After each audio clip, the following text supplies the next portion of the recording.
મોરારી બાપુનો જન્મ સૌરાષ્ટ્રના આ ગામમાં થયો હતો. આજે પણ મોરારી બાપુની એવી અનેક વાતો જે લોકો નથી જાણતા.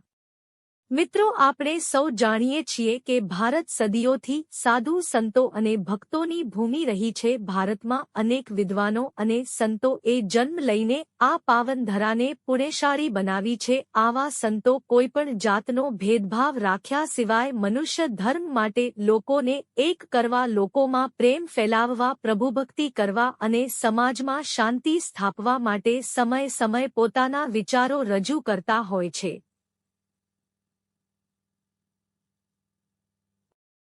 લોકો પણ આ સંતોની વાણીને સાંભળે છે અને તેનું અનુકરણ કરે છે. આ સંતો નિસ્વાર્થ ભાવે પોતાના જીવની પરવા કર્યા વિના સમાજ કાર્ય કરતા હોય છે. આપણે આવા જ એક પ્રખર સંત વિશે વાત કરવાની છે કે જેમણે પોતાના ઉપદેશોથી અને તો લોકોના જીવનને બદલી નાખ્યા છે તથા સમાજમાં પ્રભુભક્તિ ફેલાવવામાં ઘણું મોટું યોગદાન આપ્યું છે.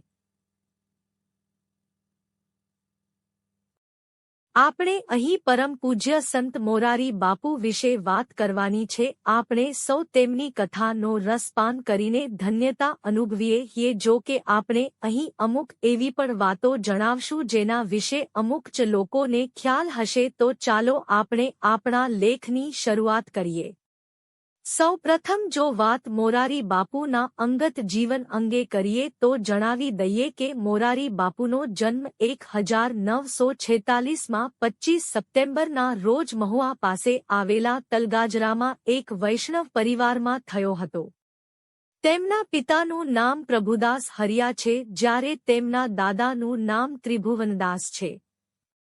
જણાવી દઈએ કે બાપુના દાદાને રામાયણમાં ઘણી શ્રદ્ધા હતી, જેના કારણે બાળપણમાં રોજની 5 ચોપાઈ યાદ કરવા બાપુને તેમના દાદાએ કહ્યું હતું. આ જ કારણ છે કે મોરારી બાપુને આખું રામાયણ કંઠસ્થ છે. જણાવી દઈએ કે તેઓ અભ્યાસ માટે તલગાજરાથી મહુવા તે પગપાળા જતા હતા.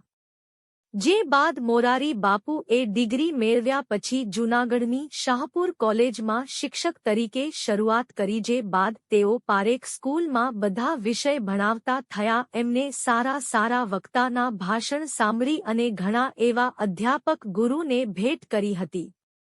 ત્યારે સ્વમ ધીરુભાઈ અંબાણી દ્વારા મોરારી બાપુને ખાસ આમંત્રણ આપવામાં આવ્યું અને તેમની કથા અને પાઠનું પણ આયોજન કરાયું હતું. આ સમય આટલી દૂર કામે આવતા લોકોના ભોજનને લઈને જ્યારે બાપુએ ચિંતા વ્યક્ત કરી ત્યારથી અહીં રિલાયન્સ કંપની દ્વારા એક ટાઈમનું ભોજન આપવાની શરૂઆત થઈ છે. આ પરંપરા આજે પણ કાયમ છે. પોતાની વાતને સરળતાથી સમજાવવા માટે બાપુ શેર અને શાયરીનો પણ ઉપયોગ કરે છે. જણાવી દઈએ કે વર્ષ 1976માં બાપુની પહેલી વિદેશ કથા યોજાઈ હતી કે જે નૈરોબીમાં હતી. અત્યાર સુધીમાં બાપુએ 823થી વધારે કથાનું પઠન કરી ચૂક્યા છે.